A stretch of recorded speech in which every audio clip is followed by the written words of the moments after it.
Hi guys, எல்லாருக்கும் வணக்கம். நாங்கள் கணேஷ் காந்தி. இப்போ நம்ம பார்க்க போகிற டாபிக் வந்து ஒரு பெனி ஸ்டாக்கு. ஆக்சுவலாக ப்ரீவியஸாக ஒரு பெனி ஸ்டாக் கொடுத்துருக்கோம். 2000 ரூபாய்க்குள்ளே இருக்குது, வாங்கலாம் அப்படின்னு சொல்லிட்டு. இது இல்லாமல் ஒரு பெனி ஸ்டாக் இப்போதைக்கு ஆக்டிவ் ஆகிட்டு அது ஓடிக்கிட்டு இருக்கு. மற்ற ஷேர்ஸ் எல்லாமே ஆல்மோஸ்ட் முடிஞ்சிடுச்சு. ரேடெல்லாம் நம்ம வச்ச டார்கெட்லாம் போய் ரீச் ஆகிட்டாங்க. ஸ்பைஸ் ரீச் ஆகிட்டாங்க, டிவிஎஸ் ரீச் ஆகிட்டாங்க, சாம் டிஸ்பிளே ரீச் ஆகிட்டாங்க. அண்ட் தென் ஹீரோ அல்ட்ராடெக், பேடிஎம்மை தவிர மீது எல்லாமே ரீச் ஆகிட்டாங்க.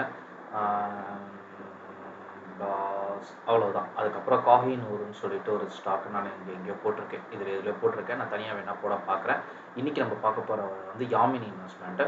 ஸோ இந்த ஷேரோட ப்ரைஸ் இப்போ பார்த்தீங்கன்னா 88 பைசா போயிட்டுருக்கு. அதிகபட்சமே ஒரு 1000-2000 ஷேருக்கு மேலே வாங்க வேண்டாம். ஏன்னா இவங்க ஆல்மோஸ்ட் ஒரு 2-3 வருஷமாகவே இந்த ரேஞ்ச் தான் போயிட்டுருக்காங்க. ஓகேங்களா? 22ல் 2.42 போனவங்க அதுக்கப்புறம் மறுபடியும் கீழே வந்துட்டாங்க. 50 பைசா, 55 பைசா இந்த ரேஞ்ச் தான். ஸோ டபுள் மணி ப்ராஃபிட் அப்படிங்கிற மாதிரி டார்கெட்டை வச்சு என்ட்ராகலாம். இவங்க ஷேரை பொறுத்த வரைக்கும் நஷ்டத்தில் தான் ஓடிக்கிட்டு இருக்கு. அதாவது கம்பெனியை பொறுத்த வரைக்கும் நஷ்டத்தில் தான் ஓடிக்கிட்டு இருக்கு. இவங்களோட மேஜர் சோர்ஸ் என்ன அப்படின்னு பார்த்தீங்கன்னா, லோன் வாங்கி கொடுக்கறது, அந்த ஃபண்டை வந்து ஈக்விட்டி ஷேர்லலாம் இன்வெஸ்ட்மெண்ட் பண்ணுறாங்க. ஓகேங்களா? இந்த HBSL, அதுக்கப்புறமா அசட் மேனேஜ்மெண்ட் கம்பெனிஸ்லாம் இருக்கு இல்லையா, அந்த கேட்டகரியில் இருக்கிற பாம்பே ஸ்டாக் எக்ஸ்சேஞ்ச் இது. ஓகேவா? ஸோ இவங்க இந்த மாதிரி இன்வெஸ்ட்மெண்ட் பண்ணுறாங்க. ஆனால் லோன் கொடுத்தாங்க இல்லையா, அந்த லோன் அமௌண்ட் வந்து ரிட்டர்ன் ஆகலை. அதனால் இவங்க அது டிலேல இருக்குது. ஆனால் கோர்ட்டில் கேஸ் போயிட்டுருக்கு. அந்த ஆப்போசிட் கடன் வாங்கினவங்களுக்கும் இவங்களுக்கு ஒரு கார்ப்பரேட் கம்பெனி வாங்கின கடன் இவங்களுக்கு இன்னும் ரிட்டர்ன் வரலைங்கிறதுனால அந்த ப்ராப்ளம் ஃபேஸ் பண்ணிட்டு இருக்காங்க. அந்த பணம் வந்துடுச்சு அப்படின்னா இவங்களுடைய கான்செப்ட் ஃபுல்லாகவே மாறிடும். அது வரையும் நம்ம ஃபேஸ் பண்ணணும். ஆல்ரெடி ஒன்று சொல்லியிருக்கேன், யூனிடெக் வந்து ஸோ ₹1.5 இருக்க சொல்ல கேஸ் அவங்களுக்கு ஃபேவராக ஏதாவது வந்துடுச்சுனாலும் ப்ராப்ளத்தை சால்வ் பண்ணிட்டாங்கன்னா ஆட்டோமேட்டிக்காக அந்த ப்ரைஸ் நல்லா கிடைக்கும்ட்டு.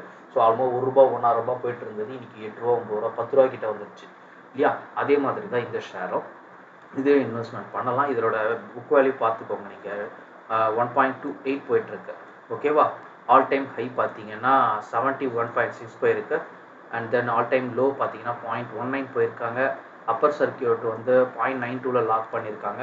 52 வீக் ஹையே வந்து 0.98 தான். ஸோ ₹1 காசு பண்ண உடனே நமக்கு 2.28 திருப்பி கிடைக்க ஆரம்பிச்சிடும் ஆல்மோஸ்ட் இந்த ஸ்பாட்டு. ஓகே, இந்த 1.93, 2.13, 2.78 வேக்கப் பண்ணி எடுத்துகிட்டு போயிடுவாங்க.